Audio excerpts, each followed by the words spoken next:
Hello and welcome to Virtual Etiquette, best practices for hybrid meetings and communication.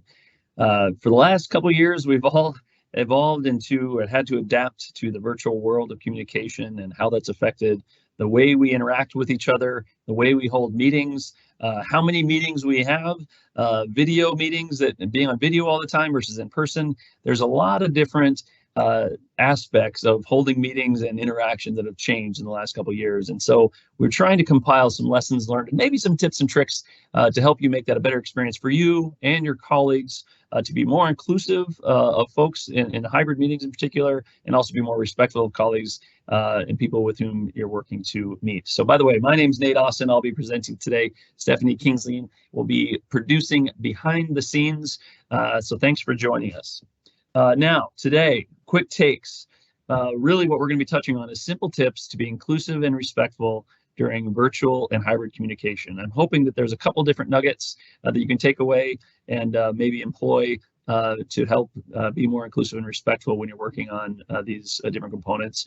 And hopefully there's at least one or two nuggets that you can take away that you'll be able to work on with your team or share with your team. Virtual etiquette. Okay, purpose of the session, we really just want to show tips and suggestions. We do have a demonstration. You might be surprised that virtual etiquette has some demonstration capabilities, but we do want to review some of the common experiences that folks have had and some of the common problems or opportunities that exist with regard to virtual communication and or hybrid communication, as well as then we'll demonstrate some of the capabilities. We've got a good list of different options to consider. They don't always come into play in every single situation. However, hopefully, we can take you can get a couple nuggets or two to take back to your world. And finally, open up for some Q&A. And, you know, I'd also be game for those of you who are watching live versus watching afterwards. If there's any suggestions that we didn't cover that you encountered or that you've encountered in your world that has been a helpful tip, as I think we're all still learning to adapt to this world. So before we move on, I do want to say a couple housekeeping items. Please use the Q&A panel. If you have any questions, we're going to answer those at the end. But by all means, whenever that question pops up, please go ahead and throw it in there. We might be able to answer it in the moment offline, or we might be able to, or we'll open it up at the end and get to it. So thanks in advance for leveraging the Q&A section of the event. All right, before we dig into the content, I always like to say 1 minute about MyTech. We are a business and technology consulting organization. Over the last 20-some years of being in business, we have developed a proven IT strategy that we like to work with our clients to help implement, because we know that IT strategy removes challenges, and hopefully our goal is that it helps you to focus on those aspects of your business that allow you to serve your customers better, as well as be more adaptable to the other change that we all inevitably face in our world. Working together with our clients, we know that our clients can achieve 4 times more value and productivity from their IT investments. It's not why you're here today, but if you know anyone who'd like to have a conversation about it, if that's yourself, please raise your hand. We'd love to have that chat. But without further ado, let's move on to common hybrid and virtual, I call them occurrences.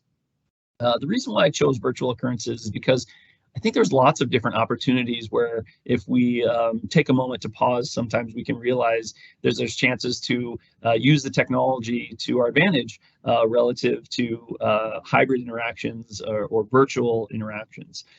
For instance, one-on-one ad hoc phone calls. We probably a lot of times have just, if we're in Teams, for example, or even maybe in Zoom, but in Teams in the example we're going to illustrate, you want to call somebody, so you call them. You're trying to emulate the idea of walking to their desk or their office that you might if you're both in the office, but you're kind of emulating that in Teams, and there's some challenges with that if you don't consider them.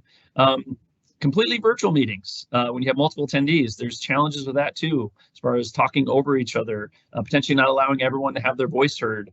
And that also is worse even in hybrid meetings when you have some people in person and some people remote, as I mentioned in there. But yet, how do you make sure that it's conducive for all parties involved? Some of it's equipment related, having the right AV equipment in your conference room or meeting room or huddle room.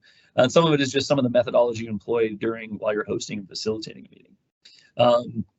Also, there are some things that we probably all experienced which has also become a little bit of the norm. Dogs barking in the background. I know when I'm working from home, my dog likes to bark at the delivery trucks that drive by. So trying to be conscious of background noise or distracting video that could take away from the meeting that's happening or the conversation that's happening. So those are some of the key ones, and we're going to show you some of the tips and tricks that are not just in holding meetings, but even in some of the communication aspects relative to engaging one-on-one or in teams. All right, with that said, we're going to dig into a demonstration. So I'm going to pop up, and I might have to log in because it may have timed out. Good, it didn't. So I'm going to pop up our demo environment, and I want to show a little thing that actually I just learned about a month ago. I didn't even realize this was something that was possible. But if you're in a chat, so for example, if you see, I just have Stephanie here in our chat. One of the things you can do is notice how if you have a chat string and you have, it's kind of a stream of consciousness. I could reply here and hit enter, but the problem is, how does Stephanie know to what conversation or to what comment am I replying? Am I replying to this conversation about this document or this document or this document? One of the things that is now available, again, I don't know when Microsoft turned this on, but I love it that they did, is you can actually, if you hover over chat, let's say I want to respond to this one, I can actually come back and say, click on the breadcrumbs and hit reply. And now it inserts the comment here, say I'm not typing very well, replying to this comment versus the other comment. And now Stephanie clearly knows which comment to which I'm replying. So that's, again, these are little things, but I know that these have been frustrations or problems that folks have had in the past when you're dealing with chat. So that's one of the things relative to communication. I wanted to hit on that. Another conversation relative to communication that I want to touch on is in the Teams section of chat. So for instance, when you're creating a conversation, right? So this is, if you're in the Teams, in the post section, you can create a new conversation. One of the things that's often overlooked, it's one of my favorite features, and it's a really simple one, and it's not intuitive, unfortunately, is this little icon right here. Once you hit new conversation, there's this A icon that's got a pencil, which opens up some formatting capabilities. So there's two things that I suggest. At the very minimum, I suggest adding a subject. Effectively, what you're emulating here is having a conversation. In fact, not just one conversation. As I scroll up here, you're having multiple conversations. So how do you keep track of the different conversations that you may be having as a team, so that you can organize them and put them together? So simply, I recommend adding a subject. Please add subject lines to your posts, right? The other thing you can do is you kind of see up here is you can make an announcement. If you have new conversation, you can click on this little drop down right there, and you can make it an announcement, which opens up more kind of a header and a subheader. Add a headline, right? So these are a couple things you can do relative to creating helping your friends and colleagues when you communicate with them, not friends as much as colleagues, but hopefully you're friends with some of your colleagues, to be able to communicate more effectively and to make it easier for them to access information as well as for you to reference information. So I'm going to type, hey, Stephanie, please be aware of this notice, whatever, right? And then I'm just going to hit send. I hit send on purpose for a reason, because I wanted to illustrate. So these are a couple things you can do. Add a subject line. Again, you just have to hit the little format button when you do a new conversation. It allows you to do that. But the other thing you can do that I really appreciate is, one is, and this is part of a learning curve, because what I could do, and sometimes this happens, especially if you're replying mobily, because it makes it much easier to do this mobily. I'm replying to the last conversation, right? So now I started a new conversation, but really what I meant to do is I meant to reply to this conversation. Sometimes that's just a behavior or learning aspect, because people forget that the little reply button is right here versus creating a new conversation. So that's something that, again, use the reply and be aware of the reply, whether you're in a chat or a post. But the other thing I like, again, if I go up here and I'm going to illustrate a point, if you go to the breadcrumbs, I'm going to click on Manage Team. I'm going to illustrate a point. if I'm corresponding with this group and I have 8 owners and 2 guests, so I have 10 different people that are part of this team, but yet I actually want to call out one person in particular to potentially review something. So I want to use the reply, and I recommend using the @tag function. It's very simple, and people have been using it in other platforms for a long time, but I'm going to @tag Stephanie and say, hey, Stephanie, could you acknowledge this or reply, etc., right? But whatever comment I want to put in there. And now, instead of just replying, well, I do want everyone to have visibility to it, so anyone on this team would see it, I'm being very intentional at saying, look, this is for Stephanie, as opposed to the other 10 people that are on this team that might see it, that might not necessarily know that I'm not talking to them, because I'm really trying to ask Stephanie to reply to this information, and then Stephanie tagged me back. So this is a couple little things you can do to help improve some of the etiquette in your communication, to be more clear, to be more inclusive, and to help people find and organize their information and their communication better. So that's where I wanted to start with some of the communication, which is probably not where you thought I was going to start, but that's why I wanted to start there, because there's some simple things that I think are good tips. All right, so now let's get into what is more common when we get into meetings. So I want to talk first and foremost about the pre-scheduling, or things to do before you schedule a meeting, before you hold a meeting. So Stephanie, I want to start by, and Stephanie, if you wouldn't mind, just for the sake of the illustration, could you change your status? I think you could change your status to available. Stephanie's currently showing as busy. So, but now, so notice she's available. So this is a common thing that happens. And again, I wanted to use an illustration of what people are doing. I'm trying to emulate, if everyone's in the office, what we oftentimes used to do is we'd stand up. If I want to go talk to Stephanie, I'd go walk to her office, right? Or walk to her desk, right? So this little indicator here, this little green indicator is saying she's available, right? But what if she's not, right? So one of the things that I would recommend, and if you walk to somebody's office or walk to their desk, one of the things you might do when you come to their door is say, hey, do you have a minute? As opposed to just starting talking and blurting out. So one of the things virtually that I strongly recommend is, so I see that it looks like Stephanie's available. I'll say, hey, can you chat quick? Can you chat quick? And I'll ping her and ask, not presuming that she's immediately available, because just because it shows that she's available, maybe she's in the middle of something, maybe she doesn't want to be disturbed. There's things like that. So, and then Stephanie can reply, hey, feel free to call. Of course, I'm not going to call because we're in the middle of this conversation and that won't work.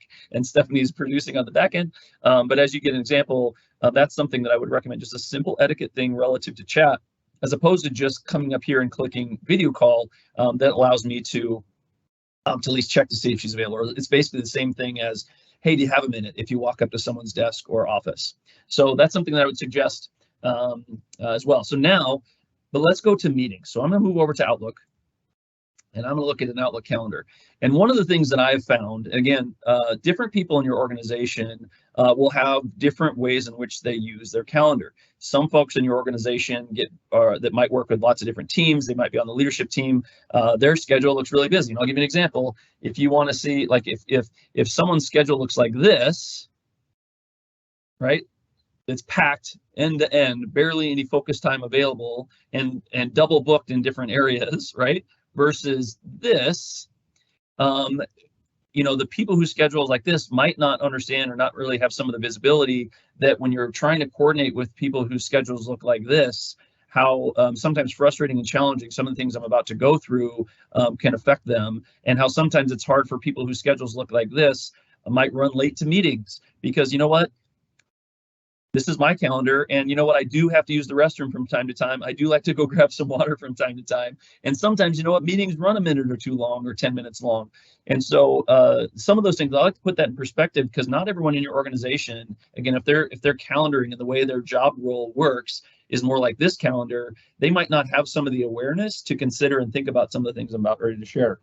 So one, I do recommend allow time for virtual drive time, I'll call it, right? So instead of saying, I'm gonna just move this one. So instead of, oops, that's not what I meant to do. So instead of taking this one and moving it, I'm gonna move it right adjacent to the other one tomorrow at 10:30, right? Instead of just going and making this, oh, I see, we've got time right there. Well, what if this team meeting goes longer, and so this team meeting? So a couple things that I've found, a couple tips that I found is one, maybe offer a little bit of a buffer time. So make it, 10:40, let's say, to give a little extra time, right? That's something you can do. I've also found it where instead of scheduling it for an hour, I've found it where people are scheduling it for 50 minutes, so to 11:30. So now, as an example, I've only scheduled this for 50 minutes as opposed to a full hour. So if somebody does want to schedule something at the end, I've got a little bit of a 10-minute buffer between those different time frames. Actually, so it's being conscious of people's schedules if you're trying to schedule something is giving them some virtual drive time or some virtual, allow them to go to the bathroom, allow them to get a snack, allow them to get some water, etc. So that's one of the things that you can set yourself up and your colleagues up for success by doing that. The next thing that I would suggest and is natural when you're creating a meeting. So for instance, let's say I am scheduling a meeting, I'm going to do new Teams meeting.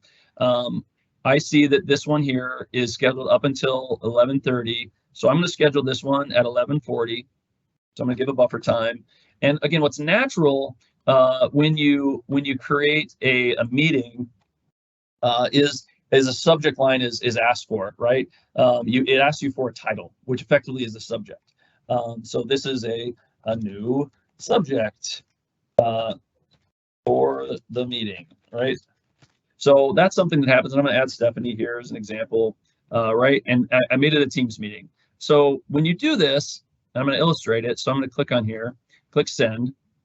So I'm actually going to join this meeting. When I join this meeting, okay, it automatically titles the meeting new subject for the meeting. It titles the meeting the same thing that I called the calendar invite, right? So that's one of the things that's connecting.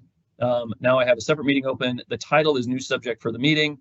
And what's also going to happen, if you notice over here on the screen, is it adds it to my chat. So if I again, when you create a calendar invite for a meeting, it naturally creates a subject line. So that's one of the things that, again, I'm going to illustrate, because when you do it in Teams, there's a commonly overlooked part to create that subject line for you. So I'm going to go ahead and leave this just by illustration. So I'm going to end the meeting. Yes, I want to end it for everybody. That goes away. So I've done a couple things here. One, I've just tried to create some buffer time or some virtual travel time or virtual bathroom time or break time in between meetings, meetings running long, etc. And I've also then automatically, again, when you schedule it via calendar, you're going to put in a subject or a title for that respective meeting. Problem is, a lot of times when people are doing this in Teams, they're not necessarily doing that. So for instance, I could just come up here right now, if I'm just in the general channel here in the corner, I could just say meet. Well, it gives you the opportunity to put in a subject line, but it's so easy to just say join now.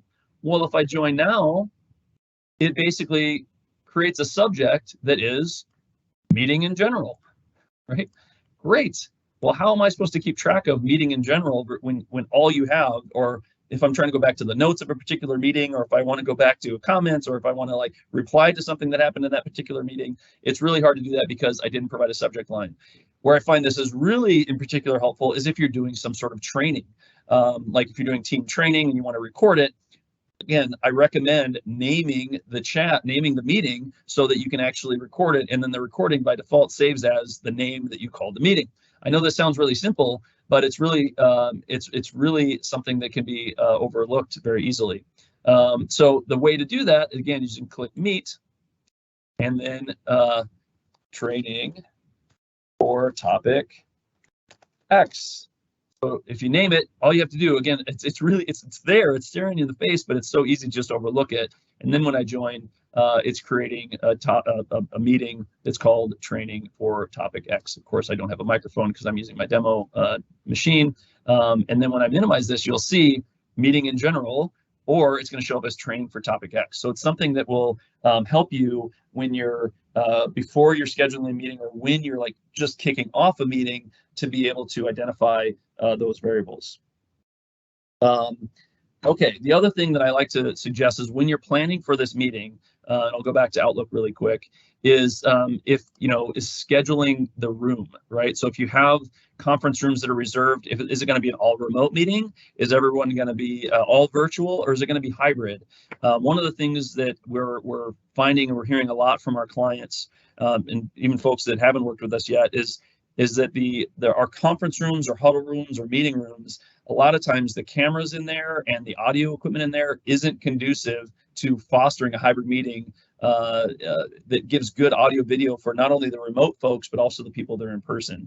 While I can't demonstrate that here, we have done other videos on this, like Teams rooms, and being able to really improve the audio and video quality of your conference rooms to foster a better experience for your folks, who are remote, as well as to help the people be heard that are in the office. So anyway, that's one of the little tips I like to illustrate, is like use that to reserve a room when you're doing that, and that can actually help you make sure that you've got the room reserved, as well as if you've employed something like Teams rooms, or if you're trying to improve the audio video quality of those rooms. Sometimes if you haven't done that, it might be best, even if you've got some of the people that are in the office, that they handle it, that they join remotely anyway, so that I'm just at my desk. Stephanie is in the office, literally in the office next to me, but it might be better if you don't have good quality audio video equipment in your conference room to just join remotely if you have people joining remote as well. So just keep those in mind, again, as just a tip relative to pre-meeting, or when you're getting into a meeting, what is that going to look like to foster a better experience for everybody that's joining. Okay, so now we've talked about the pre-meeting and the things to think about before you schedule it. But now let's talk about when you're in the meeting or holding the meeting. So I'm going to pull this back up here. I'm going to pull this up.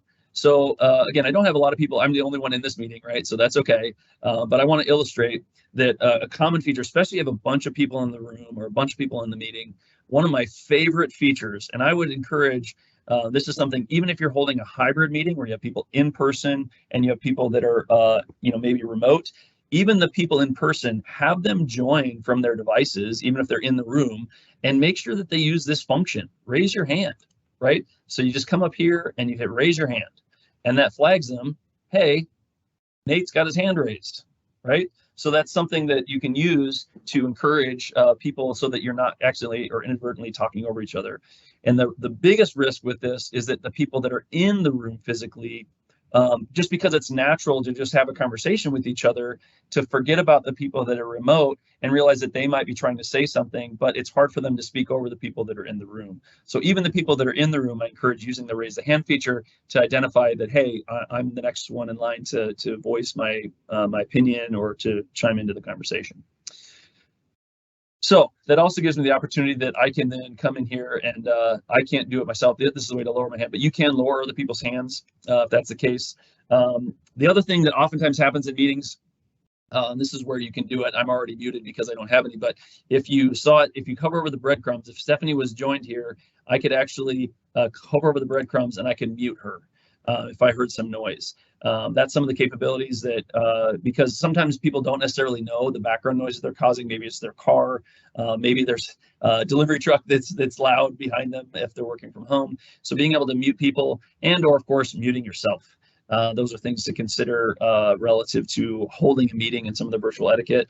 The other thing that's relative to muting, again, I don't have my video turned on here, but you see me here, is that be aware of your attire and your background. I've definitely, sometimes people don't realize that, that they're trying to have a professional, maybe it's just internal meetings, being in a t-shirt and jeans is fine, but maybe that's your culture and that's fine, or maybe it isn't. If it's not fine and you need to be more in a logoed shirt, or at least a button up or a polo or something, just be aware of your attire relative to that, and be aware of your background, right? So I'm always trying to be conscious of like, what can people see? And so you can blur your background, but I don't like blurring it because it gives a kind of a weird halo. I think it's okay. I'm not saying it's a bad thing, but personally, I try to look at my background. Hopefully it's just not a mess, or keep it neat and tidy so it's not distracting. The other thing that I think relative to video that is a consideration is that many of us have headsets, and I'm not using my headset today, but if I have my headset on, I can step away but yet still be listening and or participating in the conversation. But one of the things that I suggest, if you're stepping away, that can look distracting, or can look like you're not participating. So I suggest mute your video so that you actually are stepping away and people don't realize it. I've also found that people, if it's really distracting, if let's say you mute yourself, so the audio is muted, but the video is still going, and you take a phone call on your cell phone. And so you're sitting here talking on the phone, and other people are seeing you do that, that's really distracting to everybody else who's actively participating in the conversation. Not to mention maybe taking that call isn't the right thing to do if you're supposed to be participating in that meeting, but sometimes you have to take phone calls. I get it. But one of the things I would encourage, mute your video or turn off your video so that people aren't seeing you take that phone call, so it's not a distraction. I had that happen when there was someone that was formally paid to present and everyone was on video and someone had done that, and it really upset the presenter, and they called him out, say, hey, would you mind muting your video because it's really distracting watching your video, take those extra phone calls and not really pay attention. So those are some things to consider as far as muting yourself, your video, as well as your audio. And the other thing I really like as kind of a last tip, when you have, especially if you have a lot of people in a hybrid meeting, is using these other emojis. You know, if you're in a room and you're all in the room together and something people said you want to clap for, you know, we could be in a room clapping, but it's hard to do that when you're virtual. So using these virtual emojis are really great, giving a thumbs up or a clap or a laugh. It's really fun. It's a fun way to encourage interaction, even though we're not in person. So those are simple, easy ways to encourage people to interact, to be inclusive and to get their reaction, but yet not be a distraction to a meeting, or whether it's a hybrid meeting or a completely virtual meeting. So those are the tips that we found. I'm going to go back to the PowerPoint presentation here which is, here's some of the summaries. Look, there's kind of three areas. There's just kind of some regular communication as far as using reply, using subject lines, tagging people. And then there's pre-meeting, or if you're working on scheduling a meeting or working the setup to holding a meeting, you know, allow for virtual travel time, give some breaks between that time. Check in with someone to see if they're available before you just hit the call button and call them when it looks like they're available, but maybe they're not. Or maybe they're in the middle of something. Or if it's hybrid, do you have your conference room? Is it AV ready? Or, you know, where are you holding it in a calendar? You're using your calendar or Teams to host it. Then finally, in holding the meetings or the virtual conversation, you know, raise your hand feature or use the meeting emojis. That really encourages and increases the interaction and makes sure that you're not talking over people. You know, it's okay to mute yourself or mute others if you need to, if they don't realize the background noise that they're causing. And then be aware of video distractions, mute your video, look at your background, be aware of your attire, just be aware of some of those things as you're interacting virtually in our world. So hope those were helpful. Again, I know that not every one of those is going to apply to everyone, but those are some examples of things that we've learned, and we've heard feedback from different organizations over time as far as helping navigate some of the virtual etiquette now in our hybrid world. So please join us for future events. Subscribe to our YouTube channel. Follow us on LinkedIn. We always post our content there, so you can follow it there easily.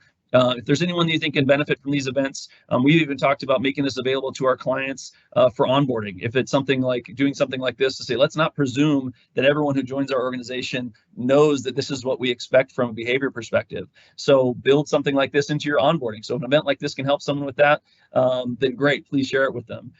We always post our future events at mytech.com/events, as well as if you have those more technical folks that want to dig in a little bit deeper technically, every other month we host our power user groups. So we'd love to have those folks join us there too. With that said, though, thank you so much for attending, whether you're watching live or you're joining us after the fact, watching the recording. I'd love to say, you know, be productive and stay secure, and let's open it up for some questions.